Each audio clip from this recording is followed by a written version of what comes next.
Hey guys, I am just so glad to be getting back into the motion. I know I haven't put up a video or a YouTube video in a long time since my first one because I was just busy with work and school and the business, and it's hard to just balance all three. And so for Not Just Nurses now, I have more time to put into everything. So as far as YouTube videos, we'll be doing a lot more of those. I'll be going live a lot more. And so you guys can start sending me questions and emailing them if you had them. So I just wanted to get back in the swing of things, and I kind of wanted to start off because my little baby that I mentor, and you guys might know her, Jalea. She is the creator of the Nurses Station app. And she kind of just was transparent with me, and she asked me to do a video on study tips. Basically just for nursing school. And I know that studying for nursing school is a little bit different than when regular, like other majors might study for certain stuff, because we have the type of questions like, all the answers are right, but what's the best one? And so I kind of wanted to go ahead and do this video because I know it's May, which means graduation season, which means NCLEX might be around the corner for some people. Or, you might be doing finals, or everybody's graduating, May, June, somewhere around that time. So I really wanted to just do something for my nursing students and even nurses who are just doing like certifications or whatever the case may be. I just really wanted to do a video focusing on study tips and different stuff like that. And I actually did some research because I really struggled with this in nursing school. And the reason why I struggled is because I didn't know how I best learned. And so I was trying everything that everybody told me to try. Note cards and doing like, inappropriate songs and mnemonics and everything like that to try to figure out remember the content. But they have you read so many chapters, and there's so much information that you have to remember. It's just kind of hard. And so if you don't know how you learn, you can't really you can't really create a study plan if you don't know how you learn. And so for me, I'm visual, and I'm also hands-on. So like for me, for clinicals and stuff like that, I really excel because I'm hands-on. Once I do something a couple of times, I pretty much have it. I'm also visual because once I see something once and write it down, I remember it. So if I seen something on a test that looked familiar, from some notes that I wrote down, then I would remember it. And so if you don't know what kind of learner you are, you can be, you can be visual.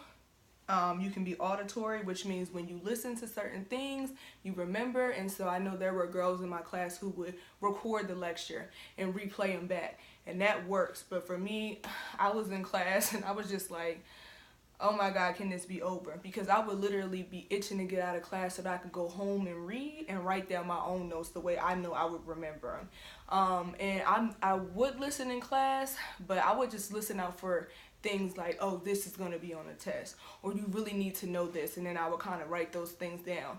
But I would really go and, I would print out the PowerPoints before starting lecture, and then, I would kind of try to read certain stuff and write down some notes just pertaining to whatever the PowerPoint was said.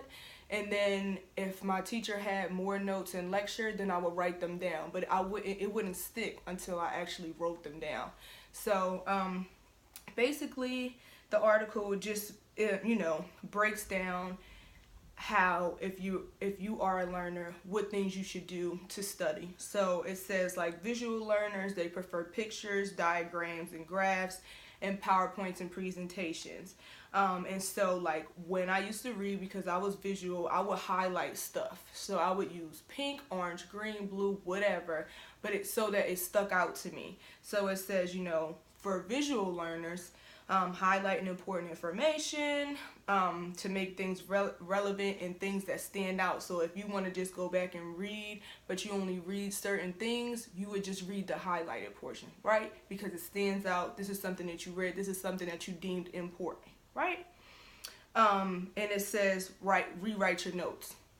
I rewrote my notes.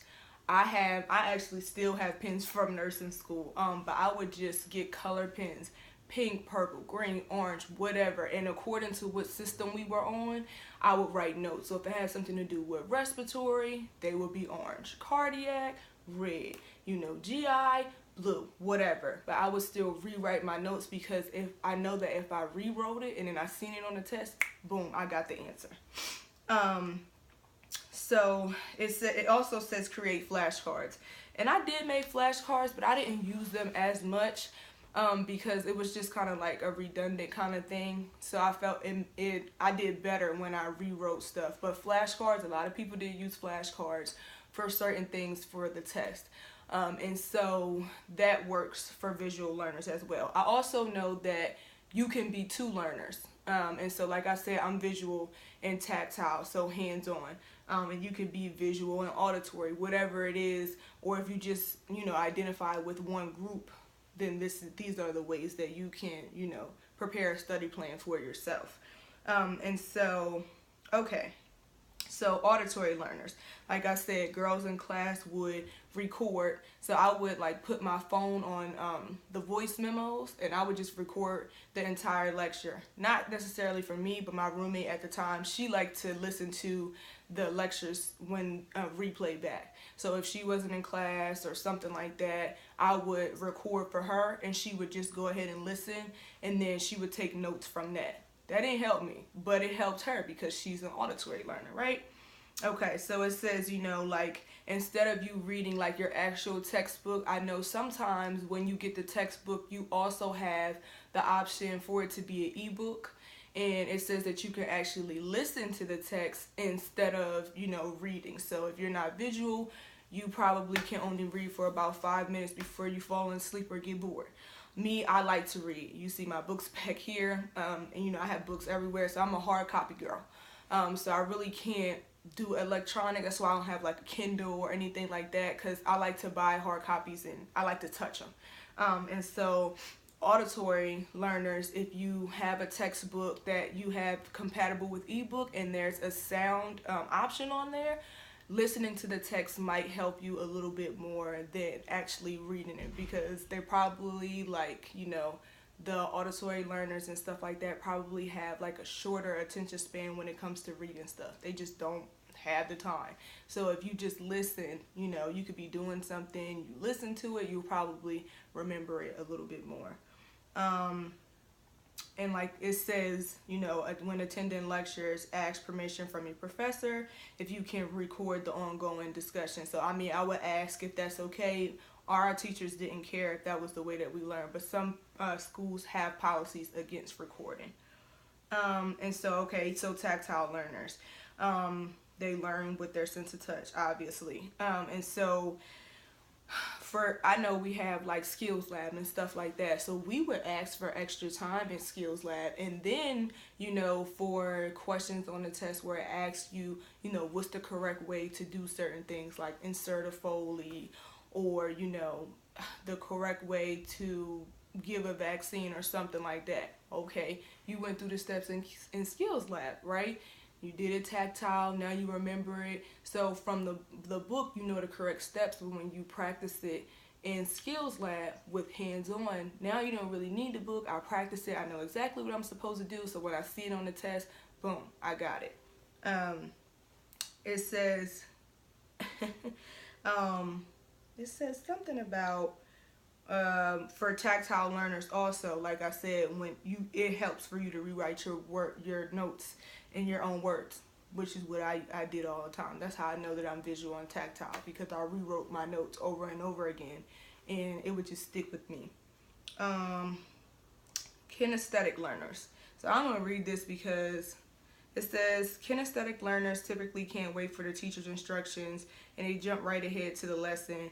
They learn best by discovery and trial and error. They don't do well in typical lectures as they retain little information through listening or watching. They slip into action and learn a lot by going through the task right away. So I know for our classes, sometimes we did like concept mapping and stuff, and there were a lot of people in class who were like really excited about that.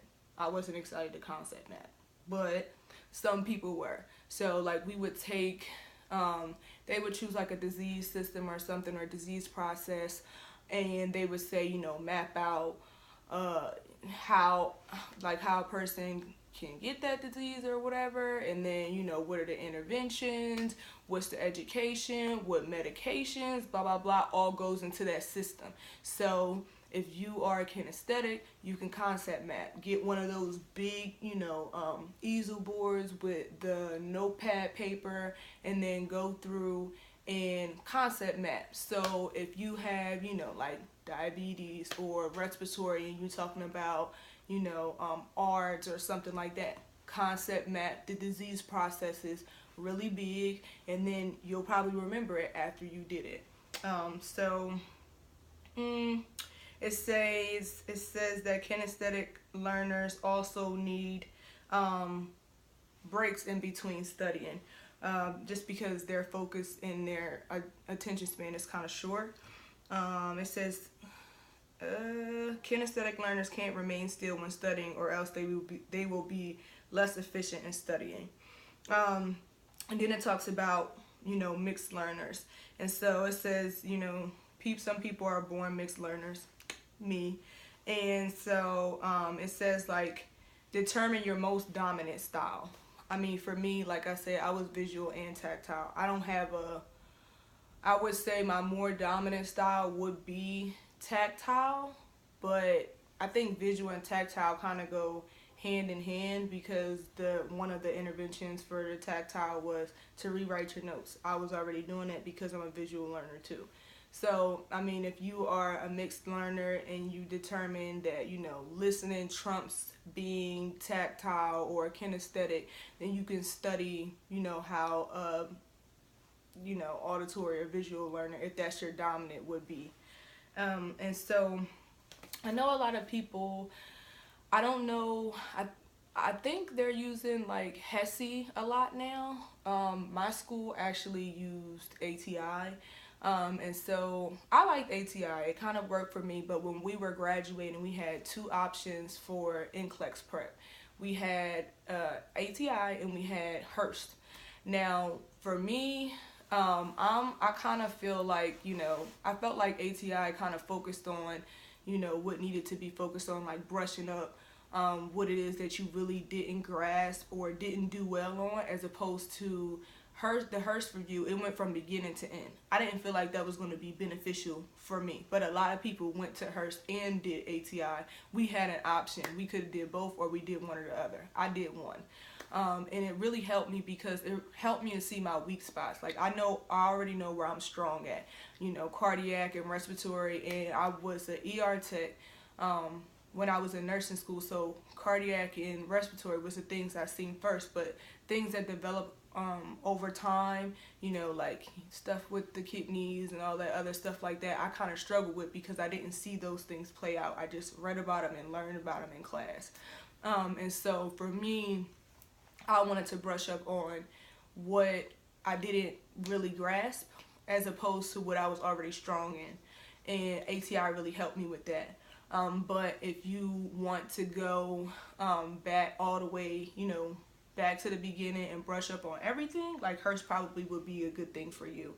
I don't know what else. I know a lot of people, some people use Kaplan, and then there's a lot of NCLEX books and stuff like that. I had an ATI book, and then, I had an ATI book, and then like we had like modules in ATI for each system. And I also had like a comprehensive like NCLEX book where I would use to practice questions, but that's all I really did for that. And so I'm not sure what else is pretty much like offered now. Like I know a lot of people use the comprehensive NCLEX books to go and check their questions and stuff like that, but like I said, I use ATI, and then some people have Hearst, and I know HESI is really big. What I can say for standardized tests is I sucked, man, and I don't really know how else to put it, but the minute I figured out how to learn best and how to not like try to allot the time for each question but not rush through it, It really helped a lot because before I figured out the way that I learned and how I could study and stuff like that, I kind of just bombed. And it was also a mixture of me working and seeing like in the real world what the book says. So I had to separate the two because, you know, when you are real life working, or you know, you're a PCT or something like that, sometimes the book doesn't always mimic what's done in the real world. So I had to grasp onto that too. So if you do work while you're in nursing school, you're a PCT or anything like that, try to separate those two, because what you do on the floor might not always be what the book tells you. And you know, they teach you book for a test or for, you know, whatever computer system or testing that you guys use, whether it's ATI, HESI, whatever that is, they always teach you book. And so I really just wanted to do that. That's pretty much all I have for you guys. But if you guys have more questions or would like for me to like research further some different things, you can email me at NotJustNurses1@gmail.com, or, you know, we're on Instagram. If you want to DM me at NotJustNurses, you can. And then, you know, I'll be putting up more videos. I also want to hear from you guys about what kind of things you would like to see from us as far as YouTube is concerned, or Instagram, or merchandise, or blogging. I'm also going to start featuring nurses again. So if you have someone in mind that, you know, is not just a nurse and they are, you know, an educator, author, speaker, whatever, and you think that they're great and they should be, you know, featured on Not Just Nurses website, please email me, nominate them, let me know. I'll be posting instructions again on how to do that. Also, please check out the Not Just Nurses shop page. We have the signature Not Just Nurses tee that's available, and we also just got our shipments for Nurse Bay Dad hats that'll be available. We also have our Not Just Nurses signature shirt, and we'll be adding more merchandise. I'm trying to get some new designs for things for like t-shirts for families and stuff like that. Things that other people can wear that aren't nurses, they can buy merchandise too. And so I'm working on that. I want to get it on the site before Nurses Week, which would be the end of the week. So that means I have a lot of work to do. But if you guys want to email me about personal questions, school questions, just anything in particular, if you want to ask me about my journey, or if you just anything in particular, please just email me. No question is a stupid question. Again, our email is notjustnurses1@gmail.com. Thanks, guys. It was nice seeing you guys again and talking to you, and I can't wait to vlog again for you guys. Bye.